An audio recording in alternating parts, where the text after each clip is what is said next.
Sir ನಾನು driver sir. Driver. ಹೌದಾ sir. ಸಂತೋಷ. ಊಟ ಮಾಡಿದ್ರಾ?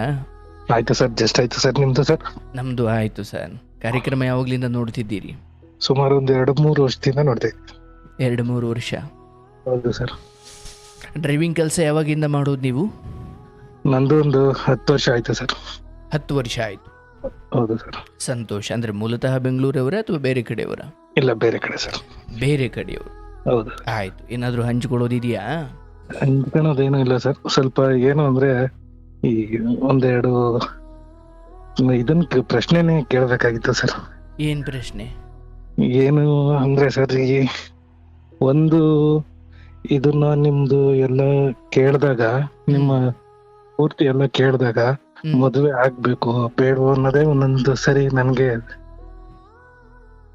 ತಲೆಯಲ್ಲಿ ಬಂದ್ಬಿಡುತ್ತೆ ಸರ್. ಇವಾಗ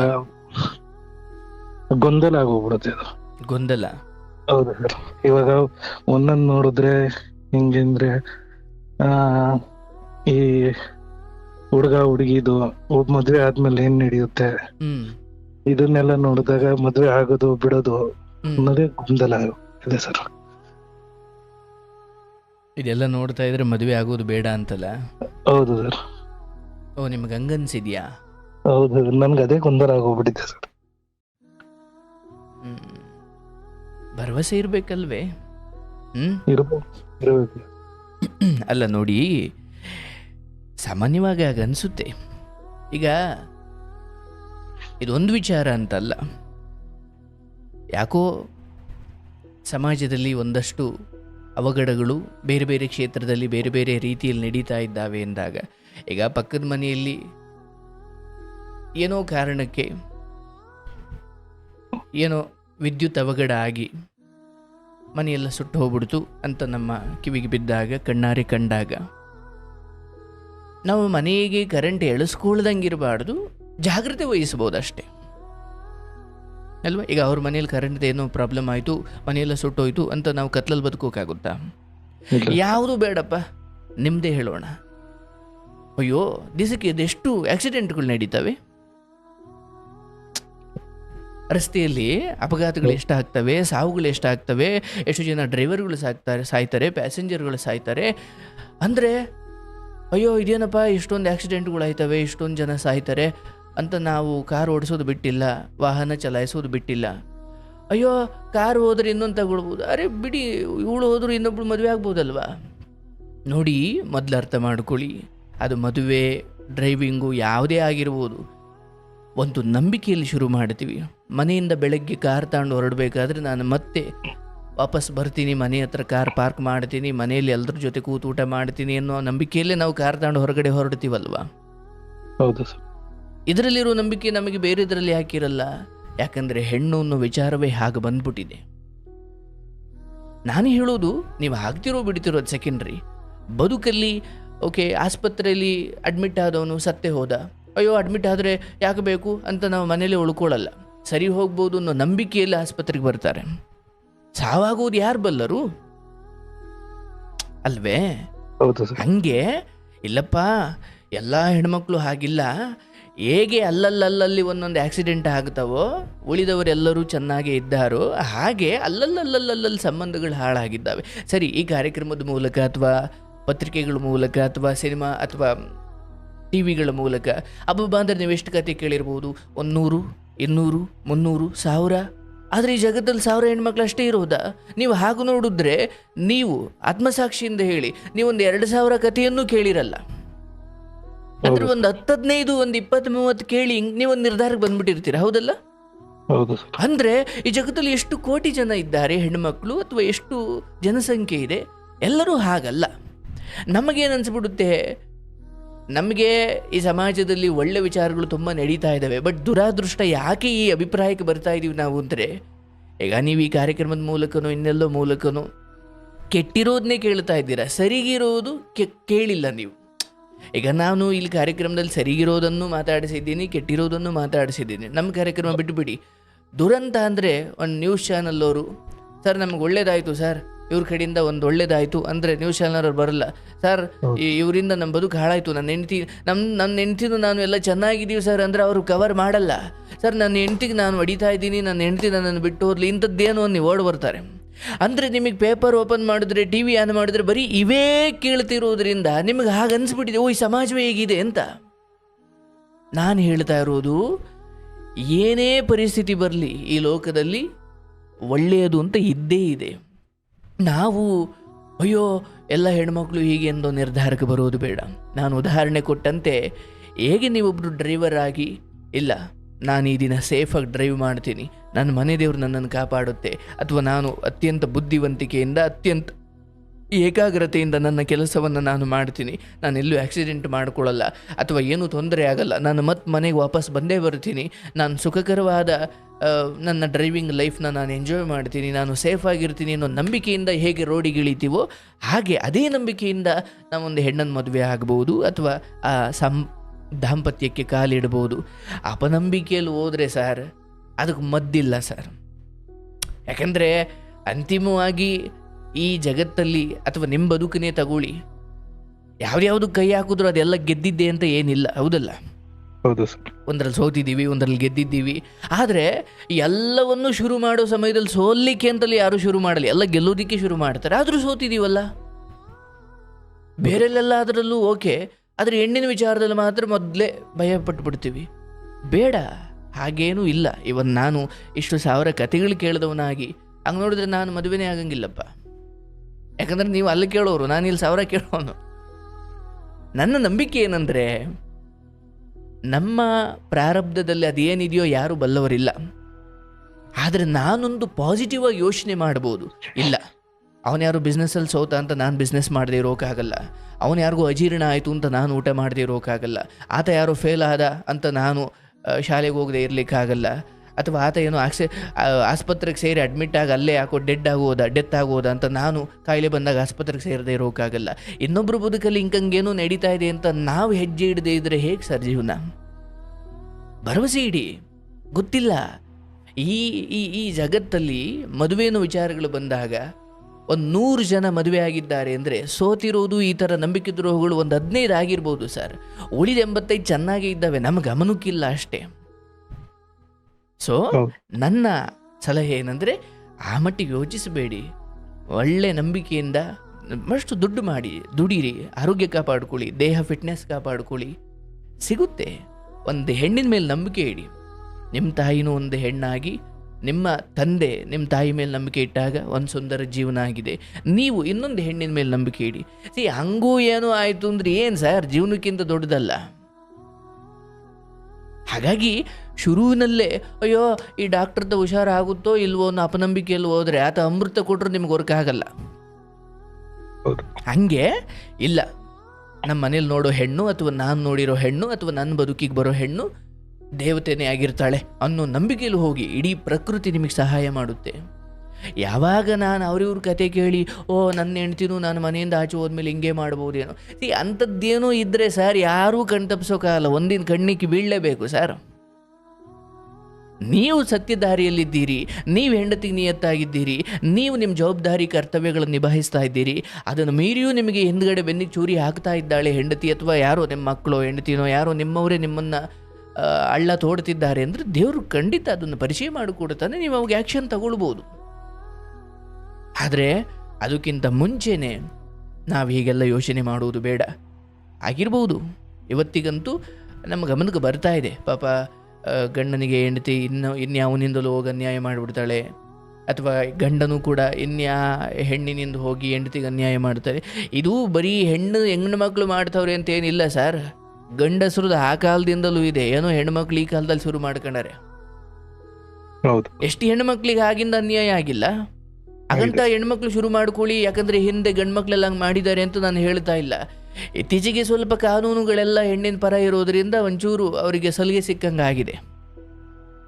ಆದರೆ ಹಾಗೆ ಗಂಡನನ್ನು ತೊರೆದು ಇನ್ನೊಬ್ಬನಿಂದ ಹೋಗಿ ದೇಹ ಸುಖ ಸಿಗಬಹುದು, ಆದರೆ ಮಂಗಳಸೂತ್ರವನ್ನು ಕಟ್ಟಿಸಿಕೊಂಡ ಅಥವಾ ತಾಳಿಯನ್ನು ಕಟ್ಟಿದ ಗಂಡನಿಂದ ಸಿಗುವ ಆ ನೆಮ್ಮದಿ, ಸುಖ, ಸಂತೋಷ, ಕಷ್ಟವೋ ಸುಖವೋ ಅವನ ಜೊತೆ ಜಗಳ ಆಡಿದ್ರು ಸಮಾಜ ಏನೂ ಕೇಳಲ್ಲ.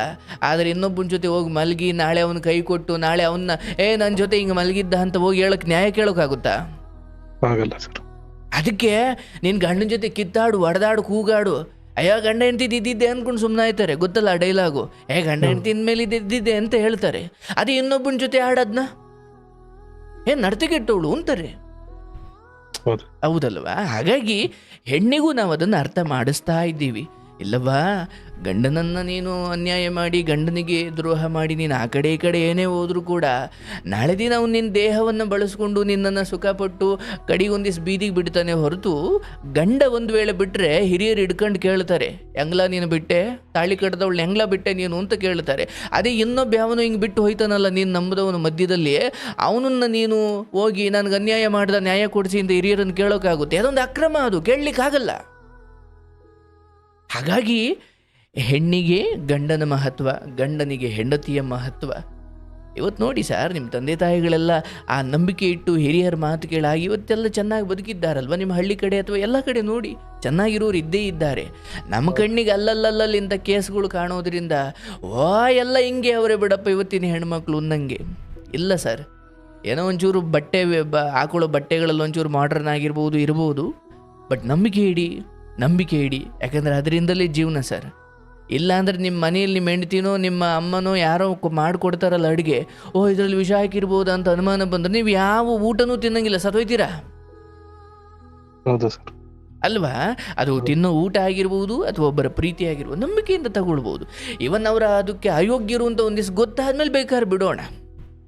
ಬಟ್ ಅದಕ್ಕೆ ಮುಂಚೆನೇ ಅಯ್ಯೋ ನನಗೆ ಕೊಟ್ಟಿರೋ ಊಟದಲ್ಲಿ ವಿಷ ಹಾಕಿಬಿಟ್ರೆ ಅಂತ ನೀವು ಎಲ್ಲ ಊಟನೂ ಹಂಗೆ ಅನುಮಾನಿಸ್ತಾ ಹೋದರೆ ಕಡೆಗೆ ಒಂದಿವ್ಸ ಹಸಿವಿನಿಂದ ಸಾಯ್ತೀರಾ. ಬೇಡ, ಆ ಥರ ಯೋಚನೆ ಬೇಡ. ನಾನೇ ಹೇಳ್ತಾ ಇದ್ದೀನಿ, ಮದುವೆ ಬಗ್ಗೆ ನಂಬಿಕೆ ಇಡಿ, ಆ ಶಾಸ್ತ್ರದ ಬಗ್ಗೆ ನಂಬಿಕೆ ಇಡಿ, ಹೆಣ್ಣುಮಕ್ಳ ಮೇಲೆ ನಂಬಿಕೆ ಇಡಿ. ಆಗಿರ್ಬೋದು ಅಲ್ಲಲ್ಲಲ್ಲಲ್ಲ ಆಗಿರ್ಬೋದು, ಪರವಾಗಿಲ್ಲ. ಸಮಾಜ ಅಂದರೆ ಒಳ್ಳೆಯದು ಕೆಟ್ಟದ್ದು ಇದ್ದಿದ್ದೆ ಸರ್. ಮನೆಯಲ್ಲೇ ಒಳ್ಳೆಯವರು ಕೆಟ್ಟವ್ರು ಇರ್ತಾರೆ, ಮನೆಯಲ್ಲೇ ನಿಮ್ಮ ಪರ ವಿರುದ್ಧ ಇರ್ತಾರೆ. ಅಂದಮೇಲೆ ಸಮಾಜ ಅಂದರೆ ಎಷ್ಟಿರಬೇಕು ಯೋಚನೆ ಮಾಡಿ. ಹಾಗಾಗಿ ರಜೋಗುಣ, ತಮೋಗುಣ, ಸತ್ವಗುಣ ಅಂದರೆ ದೇವರಂತೆ ಹೆಣ್ಮಕ್ಳು ಇರ್ತಾರೆ. ರಜೋಗುಣ ಅಂದರೆ ಸ್ವಲ್ಪ ಅಹಂಕಾರಿಗಳು ಇರ್ತಾರೆ. ಇನ್ನು ತಮೋಗುಣ ಅಂದರೆ ಅವರು ಮೂರನ್ನು ಬಿಟ್ಟವರಂತ ಬದುಕ್ತಾ ಇರ್ತಾರೆ. ಏನು ಮಾಡಲಿಕ್ಕಾಗಲ್ಲ, ಅದು ಎಲ್ಲ ಕಡೆ ಇದ್ದದ್ದೇ. ಯಾರನ್ನೂ ನಾವು ಇವ್ರು ಹಿಂಗವ್ರೆ ಹಾಗಾಗಿ ನಾನು ಮದುವೆನೇ ಆಗಲ್ಲ, ಇವ್ರು ಅಂದರೆ ಈಗ ನೀವೊಬ್ಬರು ಕ್ಯಾಬು ಇನ್ನೊಬ್ಬರ ಹತ್ರ ಕೆಲಸ ಮಾಡ್ತಿದ್ದೀರಾ ಅಂತ ಅಂದ್ಕೊಳ್ಳಿ. ಅಯ್ಯೋ ನನಗೆ ತಿಂಗಳಾದ್ಮೇಲೆ ಸಂಬಳ ಕೊಡ್ತೀನಿ ಅಂತ ಹೇಳ್ಯಾರೆ, ಕೊಡದೆ ಹೋದರೆ ಬೇಡ, ನಾನು ದುಡಿಯೋದೇ ಬೇಡ ಅಂದರೆ ಸಂಬಳ ಕೊಡದೆ ಹೋದರೆ ಏನಪ್ಪ ಮಾಡೋದು ಅಂತ ಈಗಲೇ ಆಲೋಚಿಸಿ ನಾನು ಕೆಲಸಕ್ಕೆ ಹೋಗದೆ ಇದ್ದರೆ ನಾನು ಹೊಟ್ಟೆ ಮೇಲೆ ತಣ್ಣೀರು ಬಟ್ಟೆ ಹಾಕೋಬೇಕಾಗುತ್ತೆ. ಇಲ್ಲ, ನಾನು ತಿಂಗಳಾದ್ಮೇಲೆ ನಮ್ಮ ಓನರ್ ನಂಗೆ ಸಂಬಳ ಕೊಟ್ಟೇ ಕೊಡ್ತಾನೆ ಅನ್ನೋ ನಂಬಿಕೆಯಲ್ಲಿ ತಾನೇ ಒಬ್ಬ ಕಾರ್ಮಿಕ ತಿಂಗಳುಗಟ್ಟಲೆ ದುಡಿತಾನೆ, ಹೌದಲ್ಲ? ನಂಬಿಕೆ ಇಡಿ. ಕೆಟ್ಟವ್ರು ಯಾರೂ ಇಲ್ಲ, ಭಗವಂತನನ್ನು ನಂಬಿ.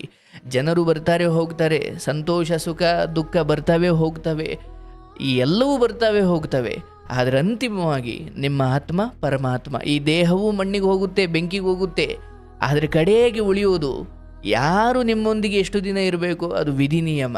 ಆದರೆ ನೀವಾಗೆ ಯಾರನ್ನು ಕಳ್ಕೊಳ್ಬೇಡಿ. ಅವರವ್ರ ಯೋಗ್ಯತೆ ಮೀರಿ ಅವರವ್ರು ಹೊರಟೋದ್ರ, ಅವರವ್ರ ಕೆಟ್ಟ ಗುಣಗಳಿಂದ ಬಿಟ್ಟು ಹೋದ್ರ ಬಿಡಿ. ಅಂತಿಮವಾಗಿ ದೇವರು ನೀವು ಇಬ್ಬರೇ ಸತ್ಯ. ಇನ್ನು ಉಳಿದಿದ್ದೆಲ್ಲ ನಿಮ್ಮ ಪ್ರಾರಬ್ಧಕ್ಕೆ ತಕ್ಕಂತೆ ಒಂದಷ್ಟು ದಿನ ಫ್ರೆಂಡ್ಸ್ ಆಗಲಿ ಹೆಂಡತಿ ಆಗಲಿ ಯಾರಾಗಲಿ ಎಷ್ಟು ದಿನ ಇರಬೇಕೋ ಬರ್ತಾರೆ ಹೋಗ್ತಾರೆ, ಅದು ನಡೆಯುತ್ತೆ. ಅದಕ್ಕೆ ಹಿರಿಯರೇನು ಹೇಳಿದ್ರು, ಅಂಟ್ಕೊಂಡ್ಬಿಟ್ರಪ್ಪ, ತೀರಾ ಯಾವುದಕ್ಕೂ ಅಂಟ್ಕೊಳ್ಬೇಡಿ.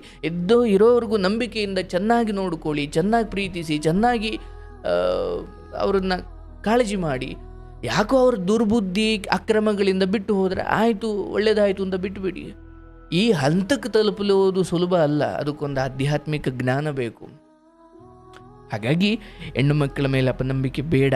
ಪಾಪ ನಿಮಗೆ ಇವೆಲ್ಲ ಅನಿಸಿರೋದ್ರಿಂದ ಈ ಪ್ರಶ್ನೆ ಬಂದಿರೋದು ಸಹಜ. ಈ ಸುತ್ತಮುತ್ತ ಕತೆಗಳೆಲ್ಲ ಕೇಳಿದಾಗ ನಾನು ಹಿಂಗೆ ಅನ್ಯಾಯ ಮಾಡಿದ್ಲು, ನನ್ನ ಹೆಂಡತಿ ಹಂಗಾಯಿತು ಹಿಂಗಾಯಿತು ಅಂತ.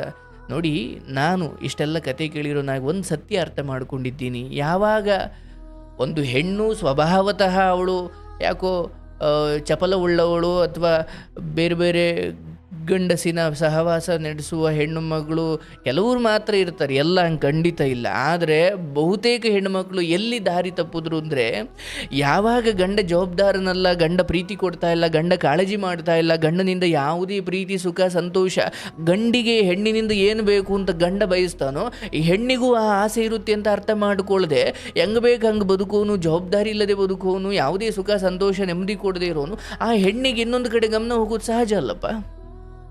ಎಷ್ಟು ಹೆಣ್ಮಕ್ಳು ಈ ಕಾರಣಕ್ಕೆ ದಾರಿ ತಪ್ಪಿದ್ದಾರೆ. ಈಗ ಅಲ್ಲಿ ನ್ಯಾಯ ಕೂತಾಗ ಯಾರು ಸರಿ ಅಂತ ಹೇಳಲಿಕ್ಕೆ ಹೋಗೋದು ನಾನು. ಆ್ಯಕ್ಚುಲಿ ಆಕೆ ಹೇಳೋದ್ರಲ್ಲಿ ಸರಿ ಇರುತ್ತೆ, ಹಂಗಂತ ಆಕೆ ಹಿಡ್ದಿರೋ ದಾರಿ ಸರಿ ಅಂತ ನಾನು ಹೇಳ್ತಾ ಇಲ್ಲ, ಬಟ್ ಅವಳು ಕೊಡೋ ಕಾರಣ ಸರಿ ಇದೆ. ಈತ ಕೆಲಸ ಅನ್ನೋ ಕಾರಣಕ್ಕೋ, ಅಥವಾ ಈತ ಏನೋ ಹೊರಗಡೆ ಇನ್ನೊಂದು ಯಾವುದೋ ಹೆಣ್ಣಿನ ಸವಾಸಕ್ಕೆ ಬಿದ್ದಿರೋದಕ್ಕೋ, ಅಥವಾ ಕುಡುಕನೋ ಇನ್ನೇನೋ ಹೆಂಡತಿಗೆ ಯಾವುದೇ ಸುಖ ಸಂತೋಷ ನೆಮ್ಮದಿ ಏನೂ ಇಲ್ಲ ಕಾಳಜಿಯಿಂದಾಗ ಮತ್ತು ಬಯಸುತ್ತಲ್ಲಪ್ಪ ಜೀವ. ಆವಾಗ ಎಷ್ಟೋ ಜನ ದಾರಿ ತಪ್ಪಿದ್ದಾರೆ, ಅಲ್ಲಿ ಹೋಗಿ ನರಕ ಅನುಭವಿಸಿದ್ದಾರೆ. ಹಾಗಾಗಿ ನಿಮ್ಮ ಪಾಲಿಗೆ ಬರುವ ಹೆಣ್ಣನ್ನು ರಾಣಿ ಥರ ಕಾಳಜಿ ಮಾಡಿ, ಅವ್ರಿಗೆ ನೀವು ಒಡವೆ ಬಂಗಾರ ವಸ್ತ್ರ ಅದನ್ನು ಕೊಡಿಸಿ ಇದನ್ನು ಕೊಡಿಸಿ ಅಂತಲ್ಲ ವಿಷಯ. ಅವ್ರಿಗೆ ಸಮಯ ಕೊಡಬೇಕು. ನಿನಗಿಂತ ಈ ಜಗತ್ತಲ್ಲಿ ನನಗೆ ಯಾರು ಮುಖ್ಯ ಅಲ್ಲ ಕಣೆ ಅಂತ ಅವಳಿಗೆ ಆಶ್ವಾಸನೆ ಕೊಡಬೇಕು, ಪ್ರೀತಿ ಕೊಡಬೇಕು, ಅದಕ್ಕೆ ತಕ್ಕಂತೆ ಬದುಕಬೇಕು. ಸೊ ಯಾವಾಗ ನೀವು ಅವರನ್ನಷ್ಟು ಪ್ರೀತಿಸ್ತೀರಿ, ಖಂಡಿತ ಅವರು ಅದನ್ನು ವಾಪಸ್ ಕೊಡ್ತಾರೆ ಮತ್ತು ಅವರೆಲ್ಲೂ ದ್ರೋಹ ಮಾಡಲಿಕ್ಕೆ ಹೋಗಲ್ಲ. ಬಟ್ ಯಾವಾಗ ಅಲ್ಲಿ ಕೊರತೆ ಇದೆಯೋ ಅದನ್ನು ಇನ್ನೊಂದು ಕಡೆ ತುಂಬಿಕೊಳ್ಳೋ ಪ್ರಯತ್ನ ಮಾಡ್ತಾರೆ, ಹೌದಲ್ಲ? ಈಗ ಸರಿಯಾದ ಟೈಮಿಗೆ ನೀವು ಹೋದರೆ ಕ್ಯಾಬ್ ಅವರು ಸರಿ, ಇಲ್ಲಾಂದ್ರೆ ಅವನು ಇನ್ನೊಬ್ಬನ ನೋಡ್ಕೊಳ್ತಾನೆ ಅಲ್ವಾ? ಹಾಗಾಗಿ ಅಪನಂಬಿಕೆ ಬೇಡ. ಅದು ಎಷ್ಟೇ ಏನೇ ಘಟನೆಗಳು ನೀವು ಕೇಳ್ತಾ ಇರ್ಬೋದು, ಇಲ್ಲಿ ಈ ಕಾರ್ಯಕ್ರಮದಲ್ಲಿ ಇರೋ ಕಥೆಗಳು ನಿಮಗೆ ಮದುವೆ ಬಗ್ಗೆ ನಂಬಿಕೆ ಬಿಟ್ಟುಬಿಡಿ ಅಂತ ಅಲ್ಲ, ಕೇವಲ ಹೆಂಗೆ ಇರ್ತವೆ ಇಲ್ಲಿ ಜಾಗೃತಿ ವಹಿಸಿ. ಯಾಕಂದರೆ ಯಾವುದೋ ಒಂದು ಕಥೆಯಲ್ಲಿ ನನ್ನ ಗಂಡ ನನಗೆ ಸಮಯ ಕೊಡ್ತಿರ್ಲಿಲ್ಲ, ನನ್ನ ಗಂಡ ನನಗೆ ₹1 ಕೊಡ್ತಿರ್ಲಿಲ್ಲ, ನನ್ನನ್ನು ಉಂಡ ತಿಂದ ಅಂತ ಕೇಳ್ತಿರಲಿಲ್ಲ, ಹಾಗಾಗಿ ನನಗಿಲ್ಲಿ ಯಾರೋ ಪರಿಚಯ ಆದ, ಅವನು ನನ್ನನ್ನು ಚೆನ್ನಾಗಿ ಕೇರ್ ಮಾಡ್ದ ಅಂತ ಒಂದು ಕತೆ ನೀವು ಕೇಳಿದಾಗ, ಅಯ್ಯೋ ಹೆಂಡ್ತಿದ್ದೀರಿ ಹಿಂಗೆ ಮೋಸ ಮಾಡ್ತಾರೆ ಅಂತ ನೀವು ಆ ಕಥೆಯಿಂದ ಅದನ್ನು ಕಲಿ ಅಂತ ನಾನು ಹೇಳ್ತಾ ಇಲ್ಲ. ಓ ಗಂಡ ಸಮಯ ಕೊಡದೆ ಹೋದ್ರೆ ಹೆಂಡತಿ ಹಿಂಗೆ ದಾರಿ ತಪ್ಪು ಸಾಧ್ಯತೆ ಇದೆ, ಈ ಪಾಠ ಕಲಿ ಅಂತ ಈ ಕತೆ ಹೇಳ್ತಿರೋದು. ಯಾಕಂದರೆ ಅದನ್ನ ನೋಡೋ ದೃಷ್ಟಿಕೋನ ಹೆಂಗಿರಬೇಕು, ಅದು ಹಾಗಿದ್ರೆ ಚಂದ. ಅದನ್ನ ಇನ್ನೊಂದು ಥರ ತಗೊಂಡ್ರೆ ನೀವು ಹೆಣ್ಮಕ್ಳ ಮೇಲೆ ನಂಬಿಕೆ ಕಳ್ಕೊಳ್ಬೇಕಾಗುತ್ತೆ. ಇರಲಿ, ಈ ಪ್ರಶ್ನೆ ಬಂದಿರೋದು ತಪ್ಪಲ್ಲ. ನಂಬಿಕೆ ಇಡಿ, ಮದುವೆ ಆಗಿ ಚೆನ್ನಾಗಿರಿ, ಎಲ್ಲವೂ ಆಗಿಲ್ಲ ಸರ್. ಸಮಾಜದಲ್ಲಿ ಏನು ಇವಾಗ ಏನಾಗ್ತಾ ಇದೆ ಅಂದ್ರೆ, ನಾನು ಸುಮಾರು ಒಂದು 3-4 ಕಡೆ ಹೋಗಿದ್ದೀನಿ ಸರ್, ನೋಡಿದೀನಿ. ಏನು ಅಂದ್ರೆ ನನ್ನ ಅದೇ ಅಡಿಯಾಗ್ ಬರನ್ಗೆ ಆಸ್ತಿ ಇರಬೇಕು, ಅಂತಸ್ತು ಇರಬೇಕು, ಅದನ್ನ ಹೇಳಿ ಬೇಕಾದ್ರೆ ಅದನ್ನ ಹೇಳಿ. ಯಾಕಂದ್ರೆ ಅದೆಲ್ಲಾ ಕಡೆ ನಡೀತಾ ಇರೋದು, ಏನು ಮಾಡ್ಲಿಕ್ಕೆ ಆಗಲ್ಲ. ನನ್ ಮಗಳನ್ನ ಚೆನ್ನಾಗಿ ನೋಡ್ಕಂತಾರೆ ಅನ್ನೋ ಒಂದು ಆ ತರ ಮನಸ್ಥಿತಿ ಯಾರಿಗೂ ಇಲ್ಲ ಇಲ್ಲಿ. ಸತ್ಯವಂತರಿಗೆ ಇದು ಕಾಲವಲ್ಲ ಅನ್ನೋ ಹಾಗೆ ಒಬ್ಬೊಬ್ಬ 5 ಹೆಣ್ಮಕ್ಳನ್ನ ಮೇಂಟೈನ್ ಮಾಡ್ತಾನಲ್ಲ, ಅಂಥವ್ರನ್ನ ನಂಬ್ತಾರೆ. ನಿಯತ್ತಾಗಿ ಕ್ಯಾಬ್ ಓಡಿಸ್ಕೊಂಡು ಇನ್ನೇನೋ ಕೆಲಸ ಮಾಡಿಕೊಂಡು ಒಂದು ಕಷ್ಟಪಟ್ಟು ಜೀವನ ಕಟ್ಕೊಂಡಿರ್ತಾರಲ್ಲ, ಅವರು ನಂಬಲ್ಲ. ಇಲ್ಲ ಸರ್, ಡ್ರೈವರ್ ಅಂದ್ರೆ ಅವ್ರಿಗೆ ಅವರು ಒಂಥರ ಫಿಕ್ಸ್ ಆಗ್ಬಿಟ್ಟಿದ್ದಾರೆ. ಇದೇನು ಅಂದ್ರೆ ಇದೇ ತರ ಇವರು ಈ ತರ. ಏನ್ ಕಾರಣಕ್ಕೆ ಡ್ರೈವರ್ ಮೇಲೆ ಆ ಮಟ್ಟಿನ ನಂಬಿಕೆ ಇಲ್ಲದೆ ಇರೋದು ಸರ್? ಅದು ಅವಾಗ್ಲಿಂದ ಬಂದ್ಬಿಟ್ಟಿದೆ ಸರ್. ಈಗ ಇವಾಗ ಏನಾಗಿದೆ ಏನ್ ಕಾರಣ ಅಂತ ಹೇಳಿ ಪ್ರಾಂಪ್ಟ್ ಆಗಿ ಹೇಳಿ. ಅದೇ ಸರ್, ಈ ಬಸ್ ಓಡ್ಸೋರು, ಲಾರಿ ಓಡ್ಸೋರು ಇವರೆಲ್ಲ ನೋಡ್ತಾ ಇರ್ತಾರಲ್ಲ ಸರ್, ಈ ಹೊರಗಡೆ ಹೆಂಗೆ ಅಂತ. ಸ್ವಲ್ಪ ಇವ್ರ ಬಿಹೇವಿಯರ್ಸ್ ಚೆನ್ನಾಗಿ ಸರಿ ಇರಲ್ಲ. ಇವಾಗ ಎಲ್ಲೋ ಒಂದ್ ಗಾಡಿ ಟಚ್ ಆಗುತ್ತೆ, ಅವ್ರ ಮಾತಾಡೋ ಭಾಷೆ, ಅಥವಾ ಯಾರೋ ಒಂದ್ ಕತೆ ಕೇಳಿರ್ತಾರೆ, ಅವರು ಈ 1 ವಾರ ಬರಲ್ಲ. ಇವಾಗ ಹೆಂಗೆ ಅಂದ್ರೆ ಸರ್, ಈ ಲಾರಿ ಡ್ರೈವರ್ಸ್ ಎಲ್ಲ ಹೆಂಗೆ ಅಂದ್ರೆ ವಾರ 15 ದಿನ ಮನೆಗೆ ಬರಲ್ಲ ಅವರು. ಅಂದ್ರೆ ಪೂನಾ, ಮುಂಬೈ ಎಲ್ಲ ಹೋಗ್ತಾರಲ್ಲ, ಆ ಕಡೆ ಅಂದ್ರೆ ವಾರ ಬರಲ್ಲ. ಇವರು ಅದೇ ತರ, ಇವ್ರು ಡ್ರೈವರ್ಸ್ ಅಂದ್ರೆ ಅದೇ ತರ ಮೆಂಟಲಿ ಫಿಕ್ಸ್ ಆಗ್ಬಿಟ್ಟಿದ್ದಾರೆ ಇಲ್ಲಿ. ಅಂದರೆ ಅಲ್ಲಿ 2 ವಿಚಾರ. ಒಂದು, ವಾರಾನುಗಟ್ಲೆ ಹೆಂಡತಿ ಬಿಟ್ಟಿರ್ತಾರೆ, ನಮ್ಮ ಮಗಳಿಗೆ ಆ ಥರದ ಬದುಕು ಬೇಡ ಅನ್ನೋದು ಒಂದಾದರೆ, ಮತ್ತು ವಾರಾನುಗಟ್ಲೆ ಅವರು ಹೊರಗಡೆ ಏನೋ ಕೆಟ್ಟದ್ದು ಮಾಡ್ಕೊಂಡಿರ್ತಾರೆ ಅನ್ನೋ ನಂಬಿಕೆನೂ ಅವ್ರದ್ದಾ? ಹೌದು ಸರ್, ಹೌದು. Okay okay okay. ಅಂದ್ರೆ ರೋಡ್ ಮೇಲೆ ಹೋಗ್ತಾ ಇರ್ತಾರೆ, ಯಾವಾಗ ಯಾವ ಟೈಮಲ್ಲಿ ಏನಾಗುತ್ತೋ ಅಂತ ಯಾರಿಗೆ ಗೊತ್ತಿರುತ್ತೆ. ಇದು ಬೇರೆ, ಅಂದ್ರೆ ಅದೊಂದು ಅಭದ್ರತೆ ವಿಚಾರವೂ ಕೂಡ ಇರುತ್ತೆ. ಹೌದೌದು, ಭದ್ರತೆ ಇಲ್ಲ, ಎಲ್ಲೋ ಆಕ್ಸಿಡೆಂಟ್ ಆಗ್ಬೋದು, ಏನೋ ಆಗ್ಬೋದು ಅಂತ. ಹೌದೌದು. ದುರಂತ ನೋಡಿ, ಈಗ ಆಕ್ಸಿಡೆಂಟೇ ಆಗಿ ಅಂತ ಇಲ್ಲ, ಕೂತ್ ಮಂಚದ ಮೇಲೆ ಎಲ್ಲ ಸಾಯ್ತಾರೆ. ಸಾವಿಗೆ ಆಕ್ಸಿಡೆಂಟ್ ಬೇಕಾ? ಏನ್ ಅಲ್ಲ, ಅವ್ರ ಯೋಚನೆ ಅದೇ ತರ ಇರುತ್ತೆ. ಮೊದಲಿಂದ ಹಂಗೆ ಬಂದ್ಬಿಟ್ಟಿದೆ ಪಾಪ. ಹೌದು, ನನಗೆ ಎಷ್ಟೋ ಜನ ಹೊರಗಡೆ ಸಿಕ್ಕಾಗಲೂ ಕೆಲವೊಬ್ಬರು ಕ್ಯಾಬ್ ಡ್ರೈವರ್ಸ್ಗಳು ಅಲ್ಲಿ ಎಲ್ಲೋ ರಸ್ತೆಯಲ್ಲಿ ಅಥವಾ ಜಿಮ್ಮಿಂದ ಬರಬೇಕಾದ್ರೆ ಇನ್ನೆಲ್ಲೋ ರಸ್ತೆಯಲ್ಲಿ ಮಾರ್ಕೆಟ್ಗೆ ಹೋದಾಗ ಕೆಲವರು ಕ್ಯಾಬ್ ಡ್ರೈವರ್ಸ್ಗಳು ನನಗೆ ಹೇಳ್ತಾರೆ, ಗುರುಗಳೇ ನನಗೆ ಎಷ್ಟು ವಯಸ್ಸಾಗಿದೆ, ನಾವು ಡ್ರೈವರನ್ನು ಕಾರಣಕ್ಕೆ ಹೆಣ್ಣು ಕೊಡ್ತಾ ಇಲ್ಲ. ನನಗೆ ಹೌದು, ಇತ್ತೀಚೆಗೆ ನಾನು ಒಬ್ಬರನ್ನ ಮಾತಾಡಿಸ್ದಾಗ ಅವ್ರು ಹಂಗೆ ಹೇಳ್ತಾ ಇದ್ರು. ಗೊತ್ತಿತ್ತು, ಈಗ ನೀವೇನು ಹೇಳಿದ್ರು ಇದನ್ನು ನಾನು ತುಂಬ ಕತೆಗಳಲ್ಲಿ ಕೇಳಿರ್ತೀನಿ, ಬಟ್ ನಿಮ್ಮ ಮೂಲಕ ಹೇಳಿಸ್ದೆ ಅಷ್ಟೇ. ಹೌದು, ಡ್ರೈವರ್ ಅನ್ನೋ ವಿಚಾರಕ್ಕೆ ಬಂದಾಗ ತುಂಬ ಹಿಂಜರಿತಾರೆ. ಹೌದು, ಹಾಂ, ವಿಚಿತ್ರ ಇದು. ಬಟ್ ನಿಮಗೂ ಆ ಥರ ಅನುಭವ ಆಗಿದೆಯಾ? ನನಗೆ ಒಂದ್ ಕಡೆ ಆಗಿತ್ತು ಸರ್. ನಾನು ಒಂದ್ ಕಡೆ ಹೋಗಿದ್ದಾಗ ಏನ್ ಮಾಡ್ತೀಯ, ನಾನು ಹೆಸರು ಕೇಳೋದ್ಕಿಂತ ಮುಂಚೆ ಏನು ಅಂತ ಬ್ರೋಕರ್ ಹೇಳಿದ್ರು. ನನ್ನ ಹೆಸರನ್ನೇ ಕೇಳಿರ್ಲಿಲ್ಲ ಅವರು. ಓಹೋ, ಹಂಗೆ ರಿಜೆಕ್ಟ್ ಮಾಡ್ಬಿಟ್ರು? ಅಷ್ಟೇ ರಿಜೆಕ್ಟ್, ಅಲ್ಲೇ ರಿಜೆಕ್ಟ್. ಡ್ರೈವರ್ ಅಂದ ತಕ್ಷಣ? ಡ್ರೈವರ್ ಅಂತ ತಕ್ಷಣ. ಒಳ್ಳೆ ಕತೆ. ತುಂಬ ಜನ ಡ್ರೈವರ್ಸ್ಗಳಿಗೆ ಇದು ಸಮಸ್ಯೆ ಆಗಿದೆಯಲ್ಲ? ಹೌದು ಸರ್, ತುಂಬಾ ಜನಕ್ಕೆ ಸರ್. ನನಗೆ ಗೊತ್ತಿರಂಗೆ ನನ್ನ ಜೊತೆಲೆ ಒಂದು 4-5 ಜನ ಅವರೇ, ಎಲ್ಲ 35+ ಇದ್ದಾರೆ ಸರ್. ಓಹೋ, ಪಾಪ. ಬಟ್ ಡ್ರೈವರ್ ಕೆಲಸವನ್ನು ಅವ್ರ ಪ್ರಾಣಕ್ಕಿಂತ ಹೆಚ್ಚಾಗಿ ಪ್ರೀತಿಸ್ತಾರೆ. ಈ ಮದುವೆ ಆಗ್ಲಿಕ್ಕೆ ಅಂತ ಅದನ್ನು ಬಿಡ್ಲಿಕ್ಕೆ ಅವ್ರು ತಯಾರಿಲ್ಲ. ಹೌದು ಸರ್. ನಿಮ್ಗೆ ಯಾವಾಗಾರು ಅನ್ಸಿದ್ಯಾ, ಇಲ್ಲಪ್ಪ ಡ್ರೈವರ್ ಆಗಿದ್ರೆ ಹೆಣ್ಣು ಕೊಡಲ್ಲ, ನಾನು ಬಿಟ್ಬಿಡ್ತೀನಿ ಅಂತ ಅನ್ಸಿದ್ಯಾ? ಇಲ್ಲ ಸರ್, ಇಲ್ಲಿವರೆಗೂ ನಂಗೆ ಅನ್ಸೇ ಇಲ್ಲ ಸರ್. ನಾನು ಕೊಟ್ಟ ದಾರಿ ಇದು. ನಾನು ಫಸ್ಟ್ 2016ರಲ್ಲಿ ಸರ್ ಬಂದಿದ್ದು ಬೆಂಗಳೂರಿಗೆ. ನಾನು ಡ್ರೈವರ್ ಆಗಿ ಸೇರ್ಕೊಂಡಿದ್ದು. ನಾನು ಡ್ರೈವರ್ ಆಗಿ ಸೇರ್ಕೊಂಡು ಆಮೇಲೆ ಮತ್ತೆ ಒಬ್ರು ಓನರ್ ಸಿಕ್ಕಿದ್ರು. ಅವ್ರ ತಗ 1.5 ವರ್ಷ 2 ವರ್ಷ ಇದ್ದೆ. ನಾನ್ ಓಡಿಸಿರೋ ಗಾಡಿನೇ ನನ್ಗೆ ಕೊಟ್ರು ಅವರು. ಮಾರ್ತೀನಿ ಅಂದ್ರು. ಮಾರ್ತೀನಿ ಅಂದಾಗ ನಾನೇ ತಗೊಂತೀನಿ ಅಂದಾಗ ನಾನೇ ತಗೊಂಡೆ. ಅದಾದ್ಮೇಲೆ 2 ಕಾರ್ ಮಾಡ್ಕೊಂಡಿದೀನಿ ಸರ್ ನಾನು. 2 ಕಾರ್ ಮಾಡ್ಕೊಂಡು ಜೀವನದಲ್ಲಿ. ಹೌದು ಸರ್, ಚೆನ್ನಾಗಿದ್ದೀನಿ. ನಾವು ಡ್ರೈವರ್ ಬಂದ್ರೆ ಸರ್. ಎಷ್ಟು ವಯಸ್ಸು ನಿಮಗೆ? ಇವಾಗ 29 ಸರ್. ಇರ್ಲಿ, ನೀವು ಕೇಳಿದ್ರಲ್ಲಿ ತಪ್ಪಿಲ್ಲ. ಖಂಡಿತ ಮದುವೆ ಆಗುತ್ತೆ, ಚೆನ್ನಾಗಿರ್ತೀರಾ. ಡ್ರೈವರ್ ಕೆಲಸ ಬಿಡಬೇಡಿ.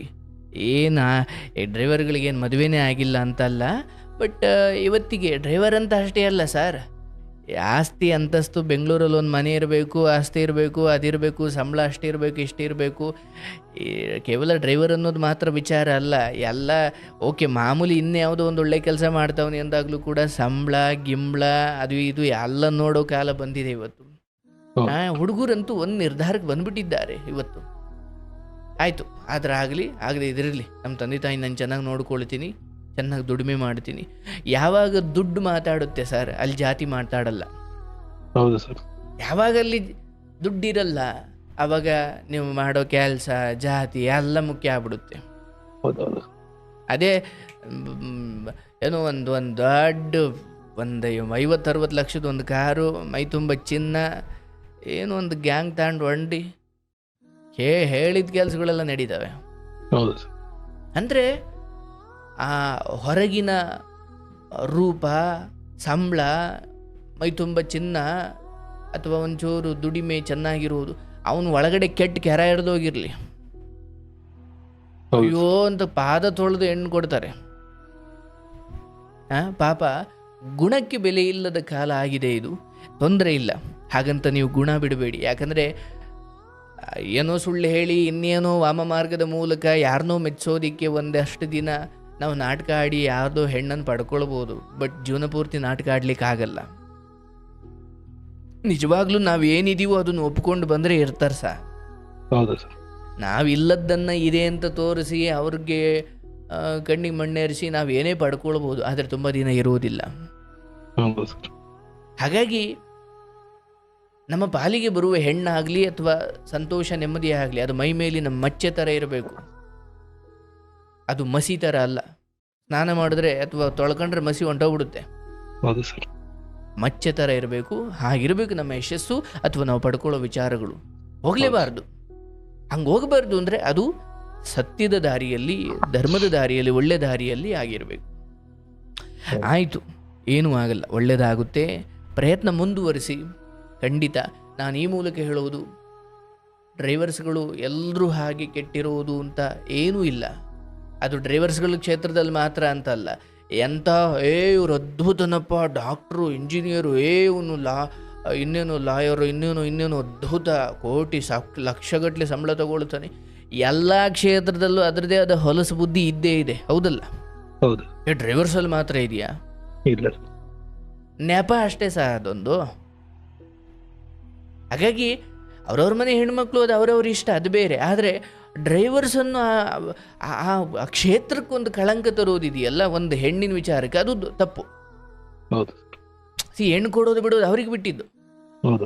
ಡ್ರೈವರ್ಸ್ಗಳೆಲ್ಲ ಹೊರಗಡೆ ಯಾವುದಾದ್ರು ಹೆಂಗಸರು ಸವಾಸ ಮಾಡಿರ್ತಾರೆ, ಅವರು ಸರಿ ಇಲ್ಲಲ್ಲ ಅಲ್ಲ, ಹಿಂಗೆ ಸುದ್ದಿ ಹಬ್ಬಿಸ್ಬಿಟ್ರೆ ಸತ್ಯದ ದಾರಿಯಲ್ಲಿ, ಒಳ್ಳೆ ದಾರಿಯಲ್ಲಿ, ಕೇವಲ ದುಡಿಮೆಗೋಸ್ಕರ ಆ ಕೆಲಸವನ್ನು ದೇವ್ರ ಥರ ನೋಡಿಕೊಂಡು ಬೇರೆ ಎಲ್ಲೂ ತಪ್ಪು ದಾರಿಗೆ ಹೋಗದೆ ಬದುಕೋ ನಿಮ್ಮಂಥವರು, ಅಥವಾ ಡ್ರೈವರ್ಸ್ ಕ್ಷೇತ್ರಕ್ಕೆ ಬಂದು ತಮ್ಮ ಜೀವನ ಕಟ್ಕೊಂಡಿರೋರು, ಅವರು ಒಳ್ಳೆ ದಾರಿಯಲ್ಲಿ ಹೋದವ್ರಿಗೂ ಕಳಂಕ ಇದು, ಯಾರೂ ನಂಬಲ್ಲ ಆಮೇಲೆ.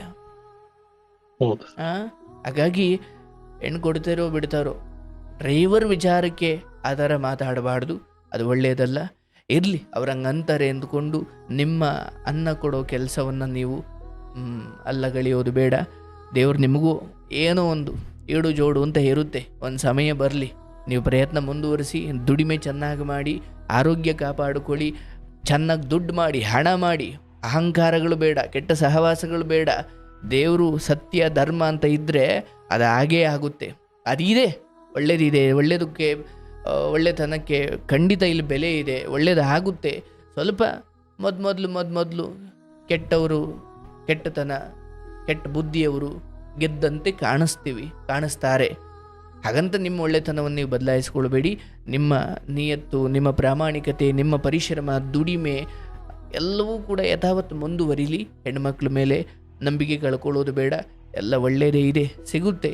ಆದರೆ ಈ ಸಮಾಜದ ಈ ಕೆಲವು ಕಥೆಗಳನ್ನು ಕೇಳಿ ಒಂದಿಡೀ ಮದುವೆಯನ್ನು ಅದ್ಭುತವಾದ ಕಟ್ಟುಪಾಡು, ಅಥವಾ ಮದುವೆಯನ್ನು ಒಂದು ಶಾಸ್ತ್ರ, ಅಥವಾ ಹೆಣ್ಣು ಮಕ್ಕಳು ಅನ್ನೋ ವಿಚಾರ ಯಾವುದ್ರ ಮೇಲೂ ಅಪನಂಬಿಕೆ ಬೇಡ. ಮದುವೆ ಅನ್ನೋದೊಂದು ಅದ್ಭುತವಾದ ಸಂಗತಿ. ಅದು ಒಳ್ಳೆ ಅರ್ಥಕೊಂಡು ಹೊಂದಾಣಿಕೆ ಜೀವಗಳಿದ್ದರೆ ಸ್ವರ್ಗ ಸತ್ತ ಮೇಲಲ್ಲ, ಸಂಸಾರವೇ ಸ್ವರ್ಗ. ಯಾವಾಗ ಅರ್ಥಕೊಂಡು ಬದುಕಿದ್ರೆ ಇಬ್ಬರಿಗೂ ಒಬ್ಬರ ಮೇಲೊಬ್ಬರು ಅಷ್ಟೇ ಪ್ರೀತಿ, ಕಾಳಜಿ, ವಿಶ್ವಾಸ ಇರಬೇಕು. ಒಬ್ರಿಗಿದ್ದು ಇನ್ನೊಬ್ರಿಗಿಲ್ಲ ಅಂದರೆ ಸತ್ತ ಮೇಲೆ ನರಕ ಅಲ್ಲ, ಇಲ್ಲೇ ನರಕ. ಒಂದಾಗಿ ಹೊಂದಾಣಿಕೆಯಿಂದ ಅರ್ಥಕೊಂಡು ಕಾಳಜಿ ಮಾಡ್ಕೊಂಡು ಕಷ್ಟ ಸುಖಕ್ಕೆ ಕೈ ಹಿಡ್ಕೊಂಡು ಬದುಕಿದ್ರೆ ಇದೇ ಸ್ವರ್ಗ.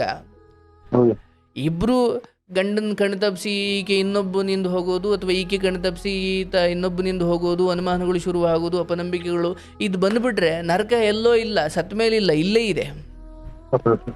ಹಾಗಾಗಿ ಭಗವಂತನಲ್ಲಿ ಪ್ರಾರ್ಥಿಸ್ಬೋದು, ಅಪ್ಪ ನನಗಿನ್ನೂ 10 ವರ್ಷ ಬಿಟ್ಟುಕೊಂಡು ಕೊಡು, ಅರ್ಥಕೊಂಡು ನನ್ನ ಜೊತೆ ಪ್ರಾಮಾಣಿಕವಾಗಿ ಇರುವಂತಹ ಜೀವವನ್ನು ಕೊಡಪ್ಪ ಅಂತ ಒಂದು ಪ್ರಾರ್ಥನೆ ಮಾಡ್ತಾ ಹೋಗಿ. ಪ್ರಕೃತಿ ಅದಕ್ಕೆ ಬೆಂಬಲ ಕೊಡುತ್ತೆ. ನೀವು ಧರ್ಮದಲ್ಲಿರಿ, ಒಳ್ಳೆಯ ರೀತಿಯಲ್ಲಿರಿ.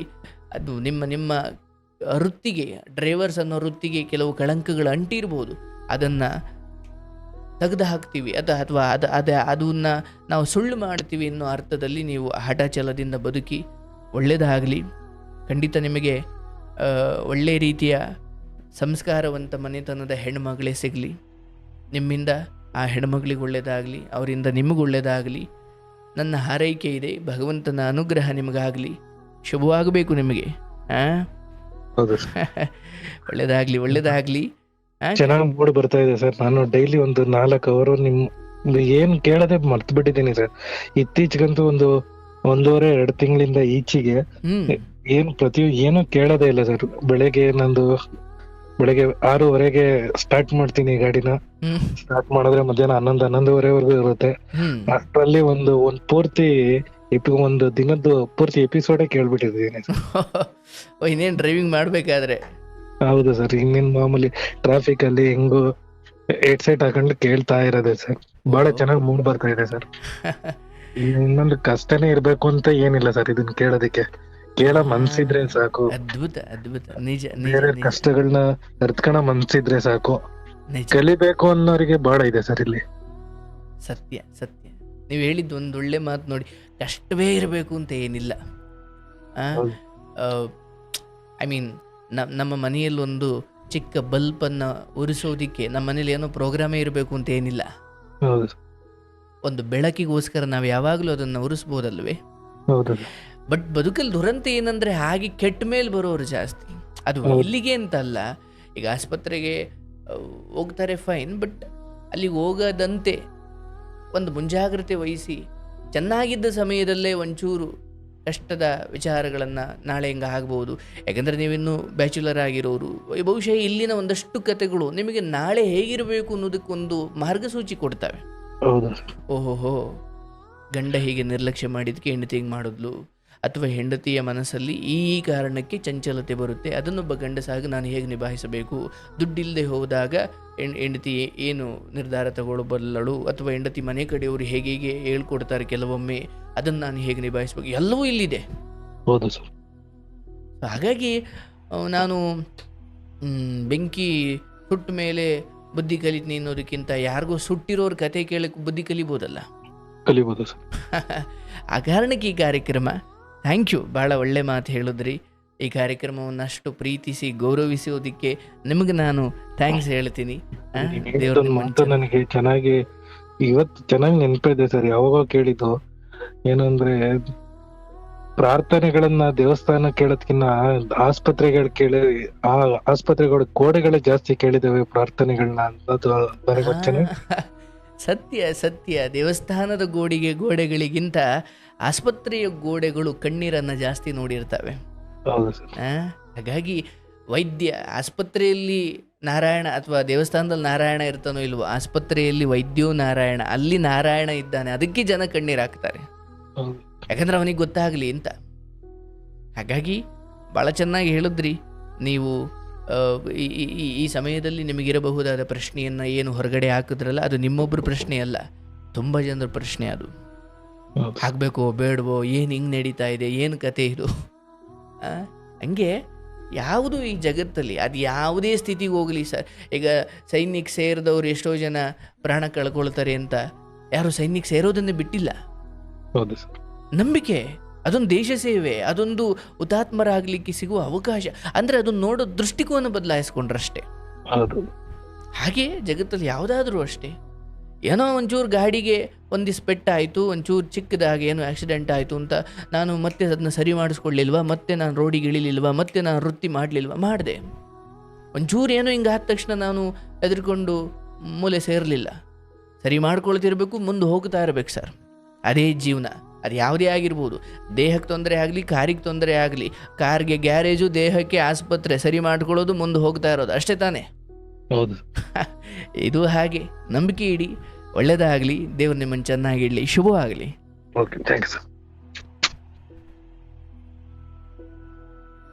ನೋಡಿ, ಅವ್ರಿಗಿರುವ ಪ್ರಶ್ನೆ ಸಹಜವಾದದ್ದು, ತಪ್ಪಿಲ್ಲ.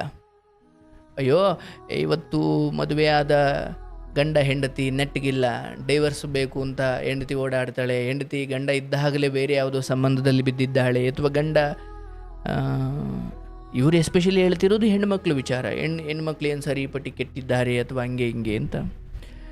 ಪಾಪ ಅವರಿಗೆ ಡೌಟ್ ಬಂದಿರೋದು ಖಂಡಿತ ತಪ್ಪಲ್ಲ, ಅಥವಾ ಒಂದು ಇಡೀ ಹೆಣ್ಣು ಸಮುದಾಯದ ಮೇಲೆ ಅವರೇನು ಹೇಳ್ತಾ ಇಲ್ಲ, ಏನು ನಡೀತಾ ಇದೆಯೋ ಅದನ್ನೇ ಪಾಪ ಹೇಳ್ತಿದ್ದಾರೆ. ಇವತ್ತು ನೋಡಿ, ಗಂಡ ಎಲ್ಲೋ ಹೊರಗಡೆ ಹೋದಾಗ, ಗಂಡ ಬದುಕಿದ್ದಾಗಲೇ, ಗಂಡ ಚೆನ್ನಾಗಿದ್ದಾಗಲೇ, ಗಂಡ ಪಕ್ಕದಲ್ಲಿದ್ದಾಗಲೇ ಕಣ್ಣು ಸನ್ನೆಗಳಲ್ಲೇ ಆಟ ಆಡ್ತಾರೆ. ನರಕ ನೋಡ್ತೀರಾ? ನಂಬಿಕೆ ದ್ರೋಹಗಳು ಮಾಡಬಾರ್ದು, ಅದು ರಕ್ತಪಾತ, ಒಳ್ಳೆಯದಾಗುವುದಿಲ್ಲ. ಕಟ್ಟಿಕೊಂಡ ಗಂಡ ಸಾಕ್ಷಾತ್ ಭಗವಂತ. ಕೆಲವೊಮ್ಮೆ ಯಾವುದೂ ಸರಿ ಬರ್ತಾ ಇಲ್ವಾ, ಇಬ್ಬರಿಗೂ ಆಗ ಬರ್ತಾ ಇಲ್ವಾ, ಬಿಡಿಸ್ಕೊಳ್ಳಿ, ಡೈವರ್ಸ್ ತಗೊಳ್ಳಿ, ನಿಮ್ಮ ಪಾಡಿಗೆ ಜೀವನ ಮಾಡ್ಕೊಳ್ಳಿ. ಆದರೆ